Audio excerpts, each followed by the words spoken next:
Ke informasi lainnya, pemirsa, ratusan siswa SMA Negeri Cimarga di Lebak, Banten ini mogok belajar. Kepala sekolah dituding melakukan tindak kekerasan terhadap siswa kelas 12 yang merokok di lingkungan sekolah.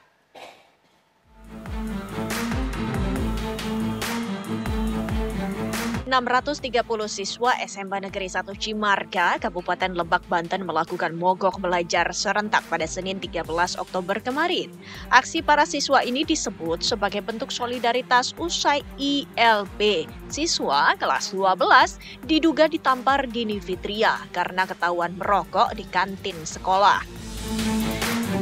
Buntut peristiwa ini, Dini yang juga merupakan kepala sekolah SMA Negeri 1 Cimarga dinonaktifkan oleh Dinas Pendidikan Provinsi Banten. Tak hanya itu, Dini juga dilaporkan oleh orang tua ILB ke Polres Lebak.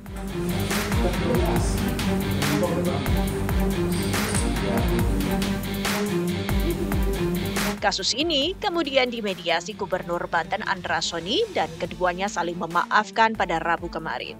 Meski demikian, pendapat masyarakat terbelah antara mendukung guru yang menegakkan disiplin dan mengkritik pelaporan ke kepolisian dengan masyarakat yang mengkritik kekerasan oleh guru sebagai pendidik.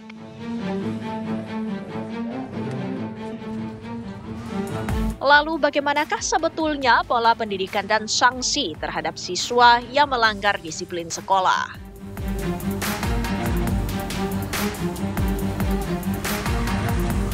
Ya, kita akan langsung membahasnya pemirsa bersama dengan 3 narasumber yang sudah hadir di Apa Kabar Indonesia Malam. Kita akan langsung sapa satu persatu. Yang pertama sudah ada Mbak Maharani Siti Sofia yang merupakan Ketua Departemen Hukum dan Perlindungan Profesi Guru PGRI. Selamat malam Mbak Rani. Selamat malam. Terima kasih sudah hadir sebelumnya. Ya, terima kasih. Baik, kemudian di sebelahnya sudah ada Pak Halim Senredis, merupakan Sekretaris Federasi Guru Independen Indonesia FGII. Selamat malam Pak Halim. Selamat malam. Baik, sehat ya? Alhamdulillah. Sehat. Alhamdulillah, di sebelahnya juga sudah ada Pak Jasa Putra, Wakil Ketua KPAI. Alhamdulillah sudah hadir. Terima kasih. Sehat ya Pak ya? Alhamdulillah. Alhamdulillah. Baik, saya ke Mbak Rani terlebih dahulu ya. Kalau dari secara keseluruhan ini memang menimbulkan pro dan kontra, tapi kalau tanggapan PGRI sendiri seperti apa Mbak? Ya, hampir selama 2 tahun terakhir ini PGRI secara terus-menerus ya, secara konsisten mendorong adanya Undang-Undang Perlindungan Guru. Karena kami melihat meskipun keberadaan peraturan perundang-undangan yang terkait dengan perlindungan guru ini sudah ada lengkap dari undang-undang, kemudian peraturan pemerintah, bahkan kemudian peraturan menteri dan lain sebagainya. Tapi kami melihat fakta di lapangan, keberadaan undang-undang dan peraturan perundang-undangan yang terkait dengan perlindungan guru ini masih cukup lemah gitu ya, terutama dalam hal penegakan hukum. Itulah kemudian PGRI melalui organisasi kita telah mendorong itu dan secara langsung meminta kepada Komisi 10 DPR RI selaku pembentuk undang-undang agar mendorong adanya Undang-Undang Pelindungan Guru yang secara khusus memberikan jaminan perlindungan terhadap guru. Nah, fakta kekerasan yang selama ini terjadi dan menguap di publik inilah yang kemudian mendorong kami berdasarkan data yang PGRI miliki bahwa seringkali guru posisinya selalu lemah di penegakan hukum begitu. Berarti secara tidak langsung dengan berangkat dari undang-undang ataupun juga aturan yang perlu difikskan tersebut, PGRI menilai memang di kasus ini yang kemudian terjadi di Cimarga, guru dilemahkan secara profesi. Ya, jadi kami cukup bersyukur ya dalam kasus di Cimarga ini karena telah dilakukan upaya secara pendekatan preventif maupun persuasif ya, yang kemudian berakhir dengan perdamaian di antara guru maupun orang tua murid dan murid itu sendiri ya. Nah, langkah-langkah inilah yang kami cukup syukuri gitu ya, karena ini telah menunjukkan ada upaya-upaya yang tidak selalu mendorong atau menyudutkan guru untuk kemudian langsung dihadapkan head to head dengan aparat penegak hukum gitu, tapi bisa diselesaikan secara persuasif dan kekeluargaan. Nah, perdamaian inilah yang kemudian kita harus jadikan portofolio gitu ya, artinya contoh bagaimana menyelesaikan kasus-kasus kekerasan yang dialami di dunia pendidikan, dan tentunya ini kan menjadi pelajaran penting ya bagi dunia pendidikan maupun pendidik gitu dalam menghadapi atau memberikan sanksi terhadap siswa di sekolah. Penyelesaian yang kemudian sudah dimediasi ini memang menjadi salah satu jalan keluar yang kita harapkan. Tapi kita juga harus ingat sebelum ada mediasi sempat ada penonaktifan begitu ya. Menurut Anda sendiri seperti apa Pak Halim? Kalau kita melihat penonaktifan, ini kan sebenarnya seharusnya bisa dihindarkan gitu kan. Mengapa harus dihindarkan? Kenapa? Karena memang FGI memandang bahwa apapun tindakan kekerasan di lingkungan sekolah yang dilakukan oleh seorang guru itu tidak bisa ditolerir. Tidak dibenarkan. Itu tidak boleh. Ya kan? Tentu itu melanggar ya. Nah, namun kami melihat juga bahwa pelaporan orang tua terhadap seorang guru yang melakukan tindakan kekerasan ini juga merupakan presiden buruk bagi pendidikan. Kenapa? Karena seharusnya orang tua melihat dulu. Jangan melihat akhirnya, oh anak dipukul gitu kan, anak dicubit gitu kan. Harus dilihat proses. Pendidikan itu kan tugasnya guru itu kan ada dua. Yang paling berat itu adalah membentuk karakter. Kalau kita mengajar, menyampaikan ilmu pengetahuan, mungkin Ibu Tiara juga bisa gitu kan. Tapi untuk membentuk karakter, ini tidak semua orang bisa gitu kan. Harus ada kerjasama antara harus guru ada dan kerja juga dengan orang tua. Gitu kan.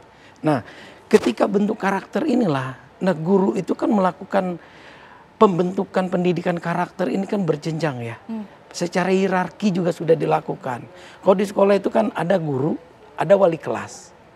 Ketika melihat seorang anak melakukan, ini kan ada masukan. Apakah ini kalau sudah kepala sekolah melakukan tindakan seperti itu, ini sudah melalui tahapan gitu kan. Tapi kalau kita spesifik mengenai kekerasan ataupun juga upaya menampar siswa tersebut, ini kan kalau tidak salah sudah ada aturan tahun 2003 begitu. Betul. Ya Pak Halim yang menyatakan bahwa pendidikan boleh dilakukan tapi kekerasan fisik jangan, intinya seperti itu. Anda menanggapinya? Kekerasan fisik yang diperbolehkan ada ya, selama itu tidak menimbulkan cedera dan lain sebagainya itu boleh. Tapi kan kalau hanya cubit, tampar sedikit, saya rasa guru itu melakukannya tidak sekeras yang kita bayangkan gitu kan.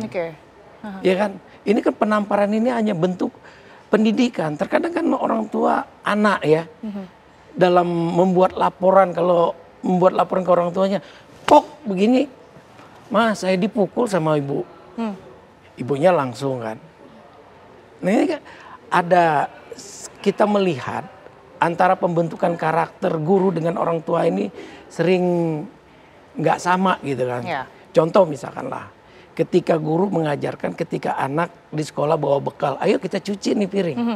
Sampai di sekolah disuruh cuci nggak anak? Enggak kan? Artinya nggak sama. Ada ketidaksinkronan itu tadi ya. Nah harus semestinya orang tua juga harus melihat gitu kan. Ini kok kasus anak saya dipukul gitu kan, kenapa? Nggak langsung ujuk-ujuk lapor loh polisi. Baik, kan? Itu yang menjadi catatan tentunya ya, pelaporan harus ada tersebut yang dihindari. Apalagi langsung ada dinas langsung itu yang harus ditelaah terlebih dahulu ya Pak Halim ya. Dilihat langsung nonaktif gubernur langsung turun. Ini kayak ini keputusan politik apa keputusan pendidikan, intervensi pendidikan gitu. Kita minta pendapat dari KPAI terlebih dahulu. Kalau Anda sendiri menilainya perspektifnya seperti apa? Karena nampaknya susah sekali ya memisahkan di era ini antara kekerasan dan juga bagaimana cara mendidik yang banyak sekali faktor yang mempengaruhi, salah satunya media sosial, lingkungan orang tua juga misalnya. Pak Jasa. Ya, sebetulnya kan DNA dunia pendidikan itu kan ramah pada anak. Karena yang dididik di situ adalah manusia gitu ya. Dan dalam Undang-Undang Pelindungan Anak disebutkan di pasal 9, setiap anak punya hak dilindungi dari kekerasan, baik fisik, psikis, dan seksual. Siapa yang melindungi? Ya guru, ya tenaga pendidik, ya pihak yang bertanggung jawab itu. Saya kira dalam konteks itu clear ya. Nah oleh sebab itu, apapun alasannya dan siapapun pelakunya, kekerasan itu tidak dibenarkan. Kalau kita merujuk Undang-Undang Perlindungan Anak, kekerasan itu adalah sesuatu perbuatan yang menjadikan anak sengsara, baik secara fisik, psikis, dan seksual, dan termasuk juga perlawanan terhadap hukum gitu ya. Nah ini saya kira harus clear ya, biar kita bisa melihat perspektifnya gitu ya. Dan kalau memang anak jadi pelaku ya kita ada Undang-Undang Perlindungan Anak, itu yang ke satu. Nah kemudian kedua, saya sebetulnya sedih juga Mbak, ini seharusnya dunia pendidikan lepas dari industri candu rokok, tapi justru industri candu sangat luar biasa mengintervensi di dalam dunia pendidikan kita. Itu yang tidak kita baca sebetulnya, gitu. Sehingga seolah-olah kita berhadapan dengan anak dan guru. Padahal ada problem yang lebih serius dari itu adalah persoalan industri candu yang namanya rokok. Kita sudah memiliki undang-undang kesehatan, punya PP pengendalian tembakau, tapi kalau survei yang dilakukan oleh KPAI, pengawasan yang dilakukan oleh KPAI, akses rokok, membeli rokok, kemudahan rokok di lingkungan pendidikan itu sangat mudah sekali. Termasuk juga guru, sebagian temuan kita juga merokok di dalam dunia pendidikan. Nah, jadi ini juga dilihat. Jadi problem itu harus dilihat secara komprehensif. Tidak juga aspek soal kekerasan ya, antara membedakan kekerasan dengan disiplin gitu ya. Tentu dua DNA yang berbeda antara langit dan bumi gitu ya.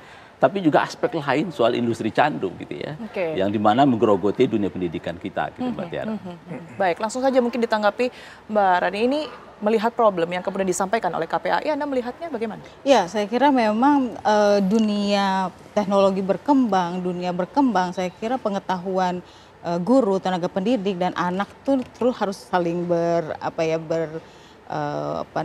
melengkapi ya. Artinya kita tidak juga bisa menggunakan cara-cara yang lama, pendekatan-pendekatan yang lama gitu dalam menyikapi atau menegakkan disiplin di dunia pendidikan. Kalau tadi kita tahu bahwa di ketentuan undang-undang peraturan pemerintah terkait dengan guru dan dosen misalnya dengan guru, pelindungan guru misalnya di pasal 39 gitu ya. Di situ kan disebutkan bahwa guru diberikan kebebasan. Ya, bahasa kebebasan ini kan seolah-olah kemudian kita punya kewenangan untuk memberikan bentuk-bentuk disiplin seperti itu.